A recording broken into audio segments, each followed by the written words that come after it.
Vamos solicitar as bênçãos de Jesus para estas nossas atividades, especialmente envolvendo a Marisa, que ela possa receber todo o apoio espiritual, a ajuda de Deus, a inspiração, para falar de um tema que ela escolheu, tão acolhedor, que é de Deus, nosso Pai.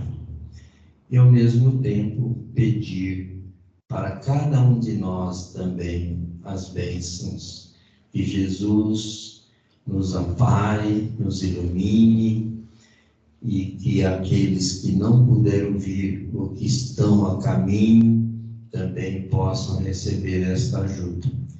E assim, felizes, nós solicitamos ao Pai autorização para iniciar a tarefa de hoje. Graças a Deus. Marisa, todo teu. Cuidado com o fio. Na hora. Eu só esqueci. Quer tirar a câmera? Detalhe. O som? Mas aqui também sai lá, se você quiser. Não, é que esse vai ser Não tira, fica na frente.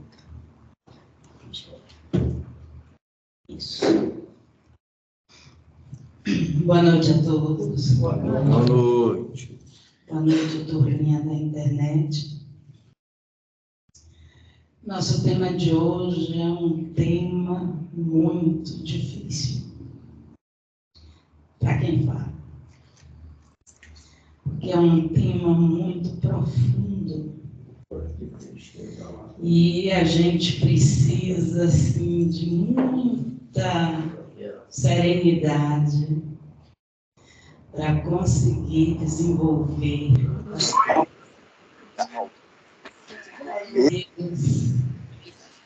esse gigante em todos os sentidos. Nós somos tão pequenininhos para falar alguma coisa a respeito, mas vamos tentar, dentro dessa serenidade, passar alguma coisa dentro das nossas limitações. Então, tudo em Deus. Eu estou meio rouca, porque mudou o tempo desde Marisa sente. Tudo em Deus. Não cai uma folha da árvore sem a permissão de Deus. Nós escutamos, nós lemos muito essa frase: Deus está em tudo, nada acontece sem Deus. Mas a pergunta é: nós vivenciamos, nós aceitamos essa frase como verdadeira? Essa é uma reflexão. Deus está presente em tudo, tem um saber absoluto de todas as coisas. Nada passa batido. Nada que Deus não tenha esse conhecimento. Até as pequenininhas coisas, até as pequenininhas células, Deus toma conta de tudo. Uma vez um rei que não acreditava na bondade de Deus. Tinha, porém, um súdito que não o deixava esquecer. Em todas as situações, dizia: meu rei, não desanime. Tudo que Deus faz é perfeito. Ele nunca erra. Um dia o rei saiu para caçar e uma fera da floresta atacou. O súdito conseguiu matar o animal, porém não evitou que Sua Majestade perdesse um dedo da mão direita. O rei, furioso e sem mostrar agradecimento por ter sido salvo, disse ao servo: se Deus fosse bom, eu não teria perdido o meu dedo. O servo respondeu: meu rei, só posso dizer que Deus é bom e que perder um dedo será para seu bem. Tudo que Deus faz é perfeito. Ele nunca erra. O rei, indignado, mandou o súdito para a cadeia. O tempo passou e o rei saiu para caçar. Nesse dia, ele foi atacado por uma tribo de índios muito temidos, que faziam sacrifícios humanos para seus deuses. Quando já estava tudo pronto para sacrificar o rei, o sacerdote indígena, ao examinar a vítima, observou furioso: "Este é defeituoso, não tem um dedo, não será aceito em sacrifício." E o rei foi libertado. Ao voltar para o palácio aliviado, libertou o súdito e pediu que viesse à sua presença. Ao ver o servo, abraçou-o e disse: "Deus foi realmente bom comigo. Escapei da morte porque não tinha um dos dedos, mas tenho em meu coração uma grande dúvida. Se Deus é tão bom, por que permitiu que você fosse preso? Você que tanto o defende." O servo sorriu e disse: "Meu rei, se eu estivesse junto nessa caçada, certamente seria sacrificado em teu lugar, pois não me falta dedo algum. Portanto, lembre-se, sempre há um porquê para as coisas serem como..." Acabei apertando, mas era só isso. Já estava terminando. Quem nunca passou por uma situação semelhante? Que acontece uma coisa e a gente já recrimina Deus. Porque nós somos tão vaidosos, tão arrogantes, que nós nos achamos no direito, no tamanho de Deus. Acontece alguma coisa, mas Deus, por que isso está acontecendo? Porque Ele quer. Eu diria, eu respondi, está acontecendo porque eu quero, ponto. E a gente passa a vida inteira nessa teimosia de querer ditar as coisas para Deus.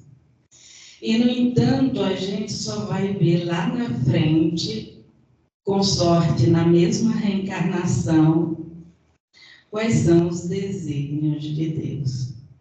Um dedo que não ia fazer falta alguma foi a salvação desse rei.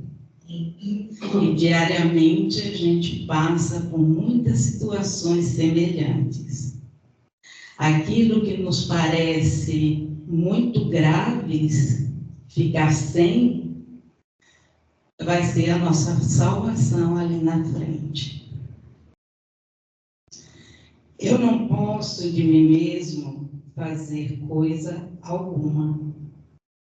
Não busco a minha vontade, mas a vontade de quem me enviou. Jesus está em João, capítulo 5, versículo 30. Jesus passou a vida dele, a vida de, vou chamar pregador, mas eu acho que não é bem essa palavra, fazendo essa afirmação: eu vim para servir.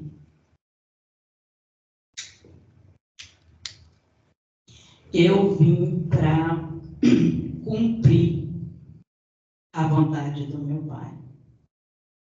Jesus, o Espírito puro, o Espírito mais elevado que passou aqui pelo nosso planeta, ele afirmava isso. Nós, no nosso auge da vaidade, nós recitamos o Pai Nosso, aquela parte: seja feita a tua vontade. O pensamento vai longe, desde que seja minha. A gente não confia, a gente não entrega, a gente não tem essa fé toda. E o exemplo está no Cristo. O Cristo, ele tinha essa afirmação de que o Pai estava acima dele. A reflexão é: e nós? Em que patamar nós nos colocamos? constitui ótimo exercício contra a vaidade pessoal a meditação nos fatores transcendentes que regem os mínimos fenômenos da vida.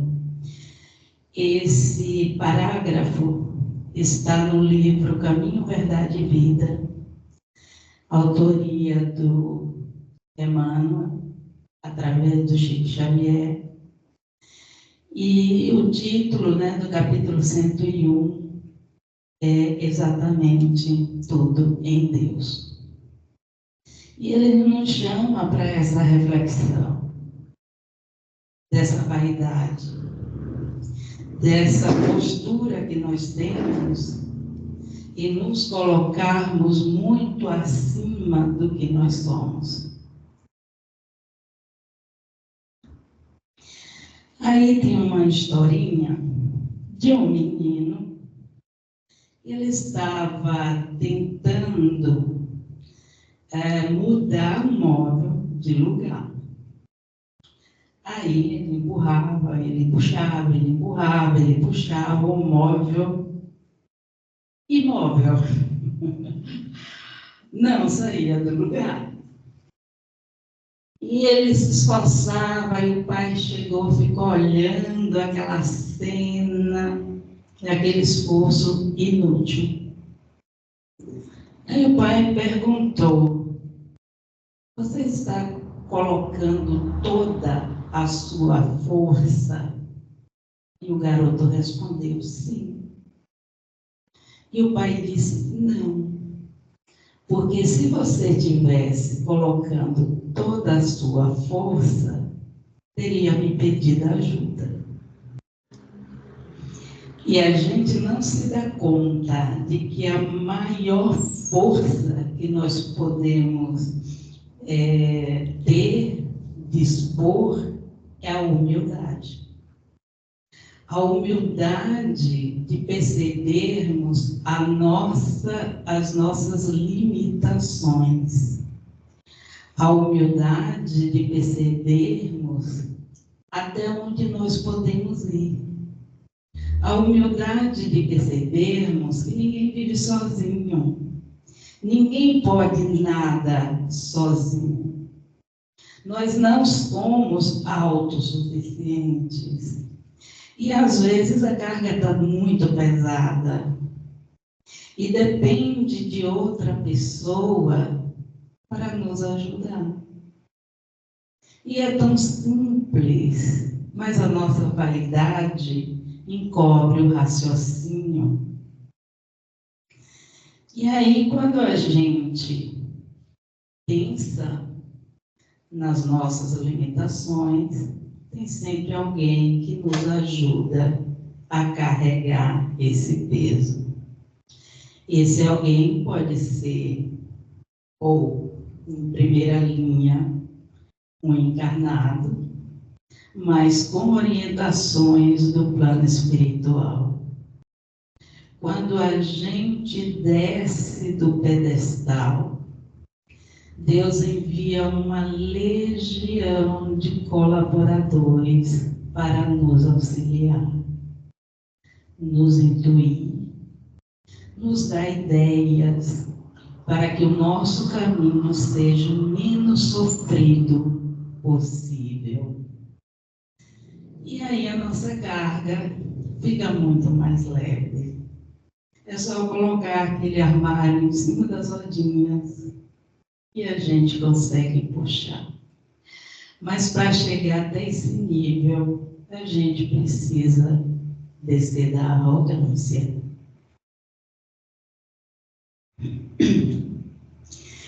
E o Emmanuel, ele continua: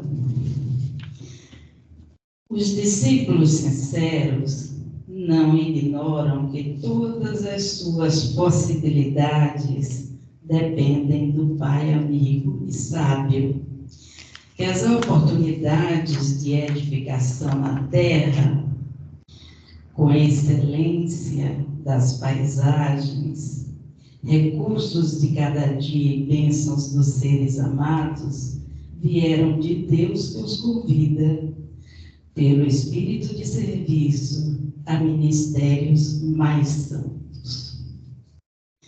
E como eu já, claro, né, deixei os papéis aqui todos bagunçados, vocês vão ter que me esperar.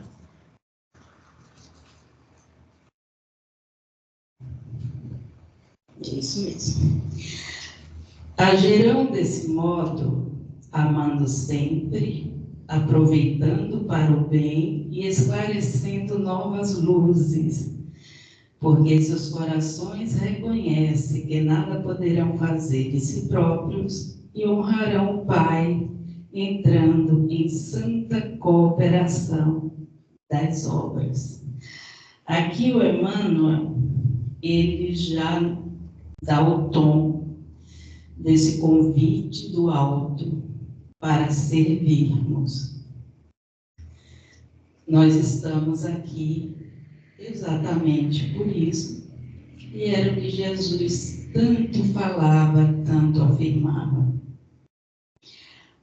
Aí eu me lembrei, enquanto eu digitava essas mensagens, do trem. No trem sempre tem aquelas pessoas que entram para vender alguma coisinha ou pedir alguma colaboração. E a fala é sempre a mesma. Pessoal, 1 minuto da sua atenção. Eu podia estar matando, podia estar roubando, podia estar traficando, podia estar fazendo um monte de coisa. Mas eu estou aqui vendendo minha barrinha honestamente. E essas pessoas, elas dão assim a entender, mesmo, vai lá, que a gente tem a obrigação de comprar, porque afinal de contas, ele não está matando, não está roubando, não está fazendo nada de errado. Ok? E a gente? Deus, 1 minuto da sua atenção. Eu não estou matando, não estou roubando, não estou traficando, não estou fazendo nada de errado. Eu estou no centro espírita em pleno feriado, assistindo palestra, já estudo Cohen e tal. E estou nesse planetinha. Tanto sofrimento nesse planetinha. Tanta gente atrapalhadinha, fazendo coisas atrapalhadas, tanta gente arrogante, tanta gente que não tem mais paciência. Não tem tolerância, não tem mais nada, a gente não pode conversar, não pode fazer nada. Não dá para descolar assim um planetinha melhor para mim, não. Dá para eu ir assim para um lugar melhor, no nível do nosso lar. Mas assim, né? Claro que o nosso lar é uma colônia espiritual, a gente vai estar aqui no plano mesmo material, mas assim, ó Deus, sei que inteligência suprema está em todos os lugares, mas eu só estou dando a ideia. Dá para descolar assim uma vida melhorzinha, não? Nós fazemos isso o tempo todo, não é? Se prestar atenção, a gente fica inconformado de estar numa situação que é a situação agora, que nós estamos passando, e nós achamos que somos bons demais para estarmos aqui e agora. Nós achamos que merecemos coisas melhores.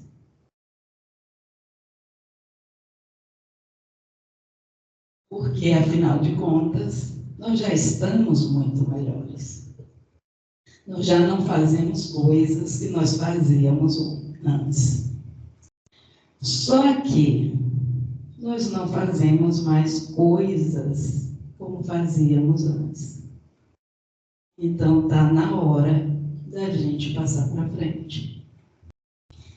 Está na hora da gente ensinar aquele que ainda está patinando nesse sentido. Essa é a convocação. Eu já aprendi, então passe para frente. Você quer o quê? Sair daqui para um lugar melhor e deixar os outros em situações piores? Não.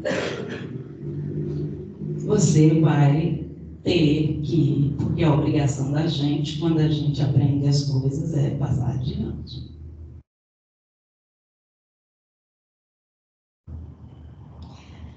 Aí, depois de tanta lamentação, né? Exigindo de Deus um planetinha melhor, aí Deus, esse Deus assim, que fica escutando, e dá por minha conta, tá? Porque Deus não está fazendo isso assim. Então, digamos que Deus esteja ali olhando a criatura se debulhando em lamentações. Aí Deus fala, criatura, pega o Evangelho segundo o Espiritismo, abra no capítulo 20, o item 4, e você vai ver lá uma mensagem de Erasto, missão dos Espíritas. E lá nesse item, logo de cara, o Erasto dá assim, tipo um puxãozinho de orelha.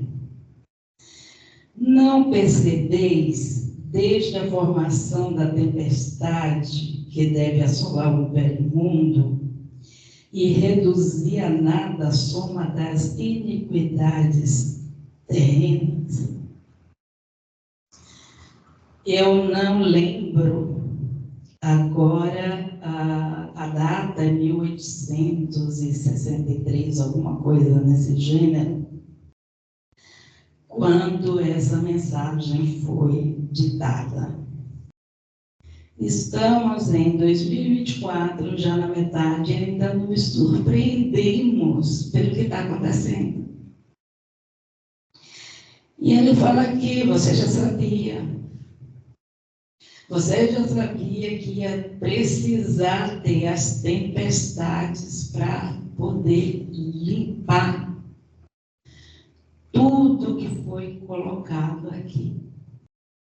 Então, para fazer essa limpeza de atmosfera pesada que a gente coloca, vai precisar de muitas tempestades. E por que você está estranhando? Por que você está reclamando de que a vida agora está muito complicada? Isso já foi dito há muito tempo. Queríamos chegar nesse ponto, porque nós desarrumamos a casa, agora vamos ter que arrumar. Então, por que a lamentação? É o que o Erasto quer nos dizer. E nós, todo dia, a gente reclama de alguma coisa. Como se o planeta fosse distante da gente. Nós somos um, e o planeta Terra é outra coisa. As pessoas, elas são. Nós fazemos parte.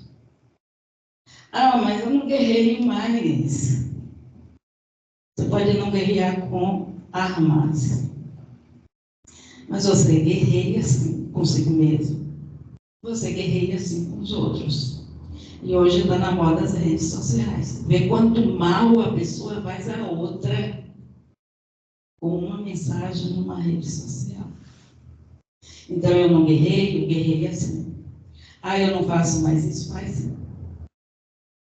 Então, o primeiro passo para a gente se modificar é admitir o que está fazendo. Então, Erasto, ele já coloca as coisas bonitinhas. Ah, bendizei o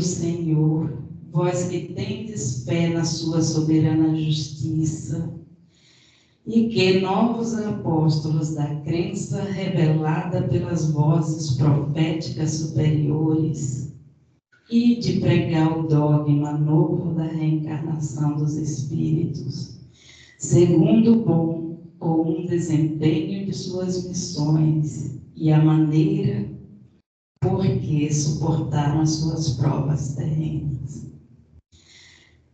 O Erasto, ele nos aconselha ou dá, né, um direcionamento para os espíritas pregarem. Não pregar, chegar, né, eu sou espírita e blá blá blá, isso é enjoado e ninguém vai querer ouvir. Não sair pregando, as pessoas não querem ouvir e tal, não é isso. Mas os espíritas estão pecando muito nesse ponto. Porque o que eu percebo que são espíritas dentro do centro espírita. Aí está no núcleo familiar, por exemplo, não vou dizer que eu sou espírita, não, porque a outra pessoa é evangélica, a outra é católica e eu tenho que respeitar. Isso é certo? Não. Isso é se acovardar por um motivo próprio.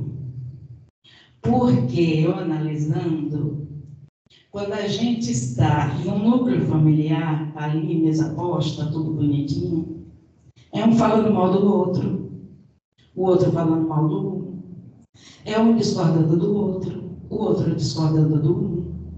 E aí está tudo bem, não é desrespeito. O desrespeito é eu dizer que eu sou espírita. Percebe? O Erasto, Jesus não quiseram dizer que é para a gente discutir religião, não. É para a gente assumir. E assumir principalmente com exemplos, com atitudes. É ir dar um ombro a uma pessoa, sem precisar ser explícito, mas agindo de acordo com a doutrina. Não é a pessoa chegar no velório, por exemplo, dar aquela mãe ali destroçada de dor e a pessoa falar de reencarnação, ou de vida após a morte, ou dar sermão para a pessoa ficar serena na hora da morte, que a morte não existe. Eu estou falando isso, mas não é ficção não, tá? Tem gente que faz isso. Não chore, porque como que espírita não pode ter sentimento. Chore sim. Curta seu luto sim. Quando você estiver mais equilibrada, você aí vai ter um outro entendimento. Esse é o respeito que a gente tem pelo outro. É o tempo de cada um. A pessoa que está no maior sofrimento, ela não quer conversar, fique perto apenas. Ela não quer você perto, faça uma prece ao longe. Ela está muito desgastada, ofereça um livrinho de pequenas mensagens, nada cansativo, nada de textão, a pessoa não tem condições de ler textão. Umas frases, tem umas frases lindas. Essa pessoa ela vai se acalmando e com o tempo ela vai absorvendo mais e até vai querer saber mais. Esse é o nosso compromisso, um compromisso que nós assumimos no plano espiritual. Exatamente porque a gente não está mais roubando, nem matando, nem traficando. E por aí vai. Então a gente tem obrigação de difundir o espiritismo. Volto a dizer, não dando sermão, não querendo que as pessoas creiam no que a gente está dizendo. Não vamos esperar que a gente vai doutrinar as pessoas. Nem Jesus fez isso. Jesus, quando queria mostrar alguma coisa, ele contava uma parábola. Ele não vinha cheio de sermão para a pessoa. Ele não dizia, você é um pecador. Então, a gente precisa ter essa delicadeza para, né, colocar para frente aquilo que o Evangelho vem nos ensinando.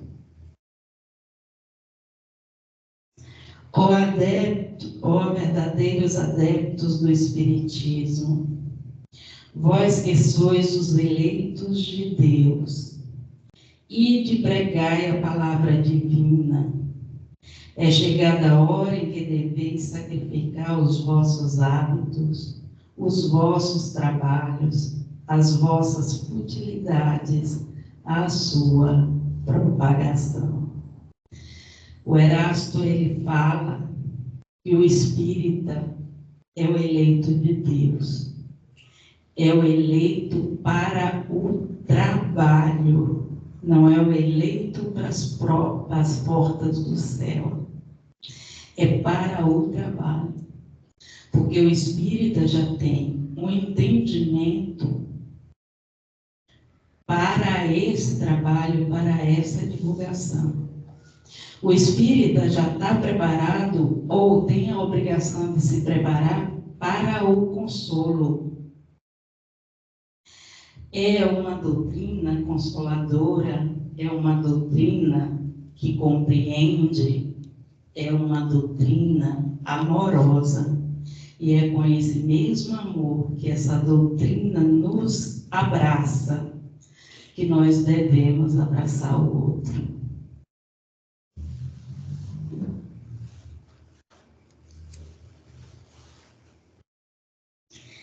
Ide e pregai. Os espíritos elevados estão convosco. Falareis certamente a pessoas que não quererão escutar a palavra de Deus, porque essa palavra os convida incessantemente ao sacrifício. Tudo que a gente vai fazer no caminho do bem tem uma legião de espíritos benfeitores. Como eu vou chegar numa pessoa para falar alguma coisa? Se conecta com o plano espiritual, que você vai ter certamente um direcionamento. Nenhuma palavra nesse nível sai da gente, não. Nós podemos ter lucidez, nós podemos ter inteligência, mas as palavras corretas, na hora correta, vem do plano espiritual, ali nos orientando, ali junto com a gente, para a gente não falar ou não fazer algo que prejudique mais ainda aquela